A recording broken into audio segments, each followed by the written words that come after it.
Welcome back to another episode of Who Should You Choose, a video series where I go through the prior videos, questions, and comments, and help you with your HUT lineup decisions.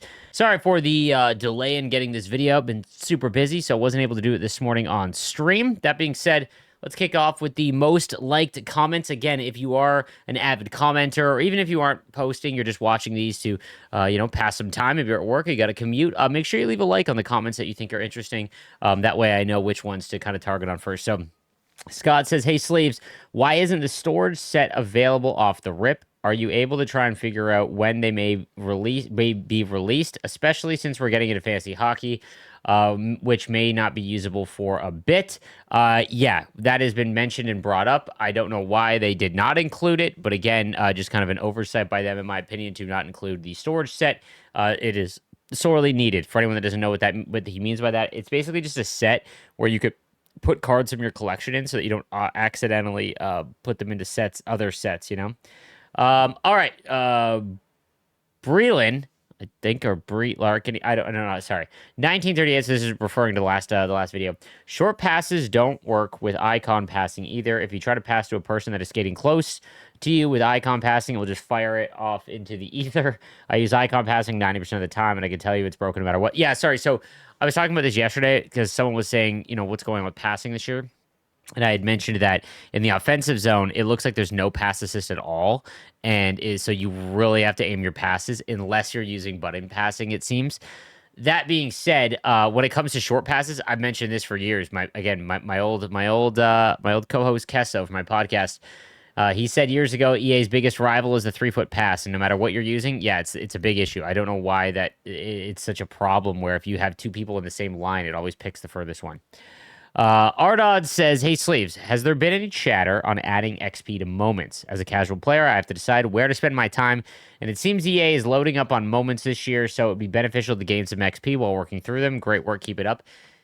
Yeah, like I really don't understand how one of the marketing things was play the way that you want. And while moments definitely is the most rewarding, I think it's the most rewarding per minute played. Like if you were to break down how long it takes to do a moment, even if the rewards aren't as juiced as some of the other modes, it's definitely got to be up there in terms of reward per minute. I agree. I don't know why they don't include it. Maybe they're like, oh, the people are going to get too far into the XP path if we let people do moments. But I don't know, man. Again, just kind of another oversight. Jake says, update on the passing issue in the video. A reply to my comment said to try turning pass assist down to somewhere around 70 to 80%. I dropped mine to 75 and played a couple of games, and it's a night and day difference. Passes are pretty much going to where I aim them now, minus those damn 3-foot passes. I still find it difficult to get used to the icon passing, so I'm so used to manual, and it just feels so much better connecting with a manual pass than with an icon one. Thanks for reading my comment this vid series. Love the video, love the channel, keep the grind. This is every year. How pass assist works, from my understanding, is imagine it like a train on rails, and you've got a track towards you and the person you're trying to pass to.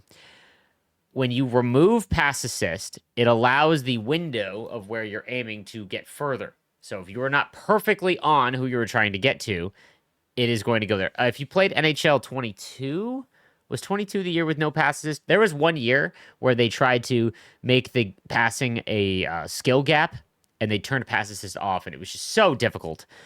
And then everyone will be like, okay, so when you don't have it at 100 and you lower it, you're literally just opening up the window. Part of me thinks that when people lower pass assist down, it's in their head, and they try to, and they just aim better. Like a placebo, what I'm trying to say here. Whatever works for you, use. But from what I've seen from a dev standpoint, I'm talking about the developers I trust at EA. The ones I've spoken to one-on-one, the gameplay ones, there does not appear to be any reason to not have one at 100. But if you're doing better at lower, then go right ahead. And maybe you're onto something because of the spaghetti code, and maybe you found something this year. The UPS guy says, do you think that we'll ever be able to choose another one of those daily hat trick players? I chose Leonard, but he has been terrible for me. I wish I could have chose Weber because he'll be the best in the long run. I would guess at some point there would be, but I think I don't even know if you're able to refund the daily collectibles. So I don't know. I would assume they come out with a set. I'm surprised it isn't that you can't mix and match, to be honest with you already. I missed a pass back to my D while in the O zone. Went back to pick up the puck behind my net, and that alone activated the rag penalty. One bad pass, bro. Dude, I haven't experienced that. I've experienced the missed everyone and sent it back in my own zone, but getting the rag penalty is a wild kick in the pills. Let's see. Regretting taking Leonard instead of Weber. Would be nice to have the option to switch considering it was a day one choice for the entire season. Also thought of this. I also thought of if this was instead a customized player, similar to MLB The Show, would still follow the slow upgrade path. It might be fun to have different builds, i.e. Sniper and Forcer D. I not gonna lie. I know there's a lot of people out there that want like the custom player.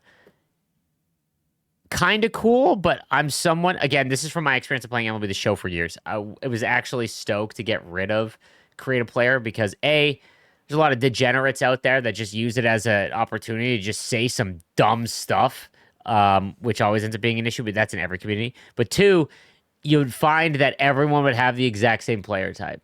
And then it would just become really annoying because everyone would have like Enforcer with the best, with certain stats. And, what I mean? Like it ends up becoming just kind of like everyone has the exact same card. That said, I think it would be interesting to try out. It would be cool if you could use your World of Chell player item, much like in MLB, but World of Chell is a mode that's unique to NHL and not MLB, right? There's Road to the Show, but there isn't online like World of Chell. That would be kind of cool. Hey, Sleeves, can you give us a little bit of a tip on how to sell cards properly? Like, do I need to make my card the cheapest one on the market for it to have any chance to sell? Thanks for the great content. I love to listen to these videos while driving to practice every day. What's up, man? Thank you for the comment. Okay, again, I don't like talking about the market too much because I influence it and it's annoying. But when it comes to selling cards properly, if you are going to look to sell a card, I would choose as late as you can possibly go. So 10 p.m. onward at night. The reason for that is there's the least amount of the player base on. So again, the supply and demand issue. So if you're really looking to sell a card, do it at like 10 p.m. onward and set it overnight for 12 hours. And look for a price point you want to set it at. But go and look at what that card is going for. You have to understand that if you want it sold, you got to undercut. And if you see a lot of cards up and you put it for 10,000 more than that, then all those have to sell or fall to the market before it's even seen. In terms of like, don't sell on event days. So Fridays, that's when a lot of people open up packs. Same with Wednesdays. The best time to sell would be Sunday or Monday nights. Those would be if you're looking to sell a specific card. Maze says, is it just me that feels like EA is lowering how many milestone objectives we have? In NHL 2023, we had like 9 or 10. Now it's just 4. Is it a form of laziness, or what do you think the reasons might be? Edit. Doing the abs moment, I'm thinking, why can't EA add an option for completely manual line change? I don't want to be forced to check back every face-off that the D pair, for example, I want is on the ice. It should not be unless I wanted to. It would be nice if you could set moments or squad battles to like no line changes. But again, I think then that would be like a way to cheese it because we could do that in some moments and it's a nice cheesy way to do it. In terms of the milestone objectives, I mean, they're so lucrative. Imagine if there was more milestones where you earned another 50,000 coins. That'd be great for us, right? Like passes or shots, right? Like, or whatever. It would be great for us, but then you have to understand that like there'd be people out there that just grind it nonstop, and you're getting those people that have way more coins. So it ends up being like an inflation thing where you're just adding so many more coins to it. I wish there was like choice packs of player items at the end of milestones, like passes. If you grind out the passes, you get a choice pack of like Joe Thornton or something like that. That'd be kind of cool. Bonjour, Sleeves. Love the content and keep up the great work. We all appreciate you. About everyone's team being exactly the same, I'm standard edition free to play, and every year I make a full Panthers team. My biggest problem with this year's content is that if you grind the entire XP path, your reward is that 87 Jackie boy. That's great for people who don't do team builds. As a Panthers fan, I personally wouldn't even use him. I wish EA would find a way to somehow make it so you were able to pick a player at the end of the XP path at 87 instead of it being locked as Jack. So, same issue with the chase card for this week being Drouin. I'll just never use him. I know people find a way to just pick whatever is meta, but for someone who only uses a theme team, I have no reason to grind. Just a thought process. What do you think? I agree. I think that there isn't enough collection rewards for each team. I talk about this a lot. Like, it'd be cool if you collected all the Florida Panthers, and you get the 83 team builder, but there should be a if you collect the whole team and lock it in, you get like a 85 overall Ole Jokinen, for example. That being said, if this is my scenario and you don't have any interest in playing that, then it is simply how do you like to play the game? Do you like playing rivals? Play rivals until you're bored. Then I would get off and I would go play another game. Or I'd go play franchise mode or something like that. If you're an offline player, play squad battles until you don't feel like playing squad battles, right? Just play the game, right? And if you find that you don't find that enjoyable at all, then you might need to go try out World of Shell or franchise mode. You know what I'm saying? Like, don't play a game just because of the FOMO.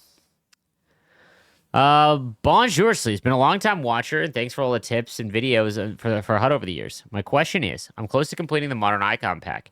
I packed a few icons with my early access. My initial thought was to grab Sundin as my number one center. However, after watching your videos and seeing how defense plays a major role in 25, I'm considering Lindstrom or Niedermeyer. Thoughts on this? It's so hard because forwards are more important than defensemen. But this year, like again, here's what I would do. Here's what I would do. Go to your stats, your team stats, and look at the top 10 scorers on your team. If 5 of them are defensemen, and I don't mean points, I mean goals, right? If 5 of them are defensemen, or a bunch of them are 3, then I'd take a defenseman. If one is in your top 5, let's say, then I'd probably take a forward. Hey, so just wondering if I should really push power up icons, as I already have 5 modern ones, and I would also like to make one of the holograms. Plan on playing free to play, so I just slow play X Factor McDavid. Team builders are also off the shelf. My question is, should I throw 77 to 78 overalls in the power up icon sets, or should I be saving them for events and use 76 overalls only? I mentioned this before. Whether you're going for X Factors or power up icons, don't do team builders unless they keep giving you free ones. What I'd recommend is 76 to 78 just goes right into power up icons. Not 79s, because 79s are used for events. So, is goalie energy one of the most important stats on a goalie? Seems like it's too easy to get a goalie's energy down to 0. It is, but I don't think even with a high energy stat, it will counteract how easy it is, right? Speed is still by far more important. Hey, Slaves, Team of the Wallet is sure making it hard as possible, especially when you complete the weekly Team of the Week objectives and the game gives you a Game Breaker collectible instead of Team of the Week collectible. Ugh, Jesus. Hey, Slaves, is it plausible to choose a strategy that isn't full attack for online play? I'm a slow defensive game, but it seems our players are offensively inept if we don't have them on full attack. Thank you for your time. If you are...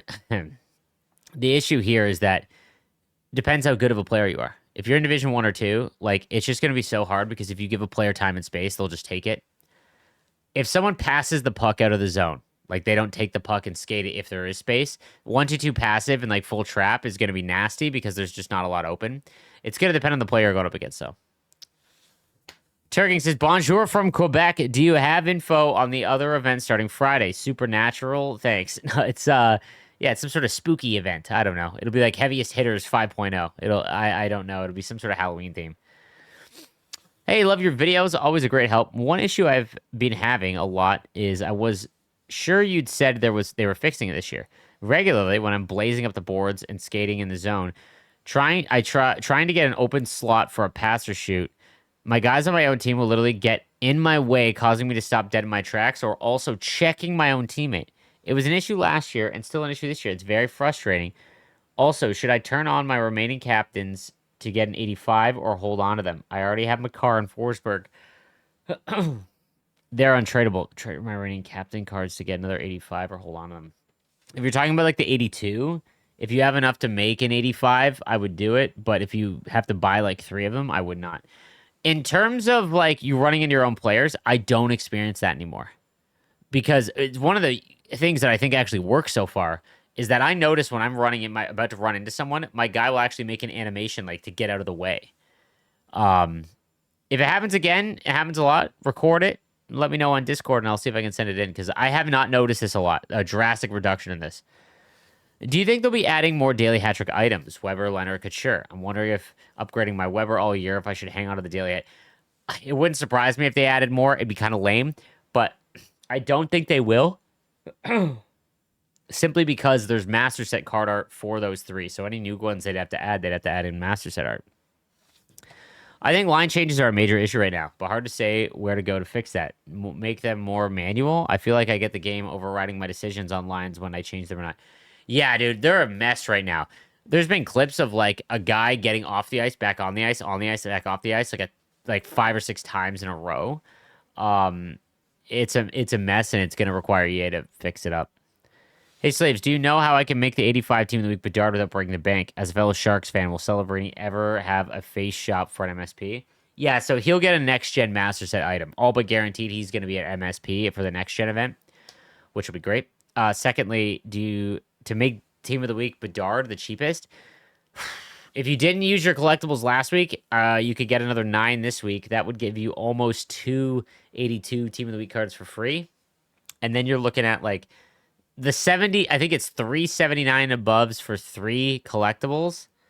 Do the math, like go and see like how much would it be for 75s and above or 79 and aboves and like all of that. But I think it's 79 for 3 is probably the cheapest, but how do I conserve stamina better? It seems my players drain their stamina super fast. Most times, even on the power play, both my lines be yellow. It's basically a PK.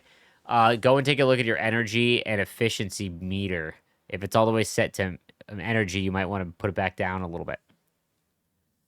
Also, you're hustling probably by clicking in. Does anyone else feel the full pressure meaning you should be turned down more again? Feel like they boosted it again. I give up 2 shots, clear the zone, go down, get a shot or two myself, make a line change, come back in my zone, the 60 to 75% full, one more shot, light it up. Yeah, there's an issue with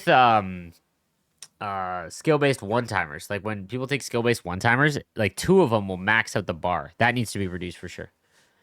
Yo, Sleeves, loving the content. One of the best creators on YouTube. Thank you, man. I appreciate that. You've helped me immensely with the understanding of cards and wondering, are you going to be doing a strategy video soon? I could really be doing with the extra help out here. Yes, guys. It is a video it is usually my biggest video every year, and just in terms of numbers as well as like importance. I started it. I will eventually get it out. My goal is by this weekend. Hey, Sleeves. Have you had a chance to play The Last Moment in the Weekly? It's on All-Star, which is what I play, but they gave Nate Mack Unstoppable Force. It feels like the Avs team has a speed boost as my Makar is caught by their Makar, almost like he's standing still. Then their Mack gets the puck and comes down on the boards, and I can't hit him off the puck with big guys, and he scores. It's so rough, man. Some of those moments are meant to be difficult. What I'd recommend is to go crash the net and just only go for D-to-D one-timers. Good day, Slaves. I'm on next gen. I'm looking forward to possibly matching up against you offline or online. I'm sure you'll smoke me, dude. I'm in Texas and I play a lot of Montreal fans. Oh, I don't know if I'll match Texas. Is that just because there are a ton of Habs fans, or am I limited to the server I'm connected to? Also, where are all the servers located? Thank you for the content. If you Google AWS servers, you can see all their locations. But Texas has one. There's some Google images out there of all the NHL ones. There's not a ton of them. But they're all Amazon AWS servers, though. I can assure you that. Hey, Slaves, another question. I'm a Flyers fan, and I know Mitch Cobb will get a card for scoring his first goal. Do you think I should get that card or wait and see if he gets a rookie card from the next event? I would be assumed he gets an next-gen card. I have the same thing with Macklin celebrating. I have no interest in paying 250,000 coins for his card. I don't think it's worth it at all. But that said, if you want a Mitch Cobb card, that's how. But I would be stunned if he doesn't get one. Hey Cam, sorry if this has already been kind of answered. I have what's required to make an 85 cover athlete, but holding at the moment. I already have the 84 base Makar. Do I get the 85 cover Makar and sell the tradable base, or do I add a whole new 85 to the team? If so, who other than Matthews, thanks for the daily uploads, I would upgrade Makar to his cover athlete and sell him. Listen to one of your videos the other day. You mentioned that having all fast players doesn't work. Before you said that most of my lines were made up mostly of fast players, and I was struggling to win in All-Stars. So I took your advice, and boom, I'm winning easily in All-Star. Superstar is still difficult, as it should be. I do feel like the CPU is hitting far too much, though. 26 hits in one period. Yeah, anytime the CPU gets close to you in All-Star or Superstar, they just hammer you. Thanks again for the advice. I'll definitely be tuning in again. Happy to hear, buddy. Let's see. Bonjour from Quebec. I found it pretty funny that the HUT market is a lot like the stock market in real life. I studied in finance, and I can tell you that a lot of concepts I've been taught in school are usable in HUT. Big market fluctuation incoming for this event Friday. The 80 or 81, depending on the sets, will rise a lot. 79 to 81 were the same price this week. I've loaded for 400K of 80 and 81s, considering 79 to 81. We're going 9,500 to 10,500 each. We can expect expensive prices for 80 to 81 new requirements. There is clearly not enough supply to support the huge demand that is needed for such a popular event. Thanks for the great work, bud. Hey, you heard it here from a finance major, guys. Hey, Slaves, great content. Thanks for all the info. Helps a lot. Right to my question. What are the best ways to use all the great bronze players? Trade them up to get players with higher totals in trade-in sets. Keep with the great content. I made a video, the complete guide to card values. You can go and watch that. It would give you a little bit better. But the short and quick of it is anything untradeable 74 and below, put in the exchange sets. Make sure they're going into the right one. 71 and below, you quick sell if they're tradable. 72 to 74, even if they're tradable, you use in exchange sets, and then 75 and above, you use in whatever appropriate ones you want to use it in. So that is going to do it for today's episode. A little bit shorter again, guys. This is coming out in the afternoon. I will have my next one up tomorrow morning. Thank you again for all of the content, and the fantasy hockey events right around the corner, guys. You don't want to miss it. So be sure to check out the live streams. I go live at 2 p.m. almost every single day. I will be for Friday. Twitch.tv/NoSleeves12. I'll see you guys there.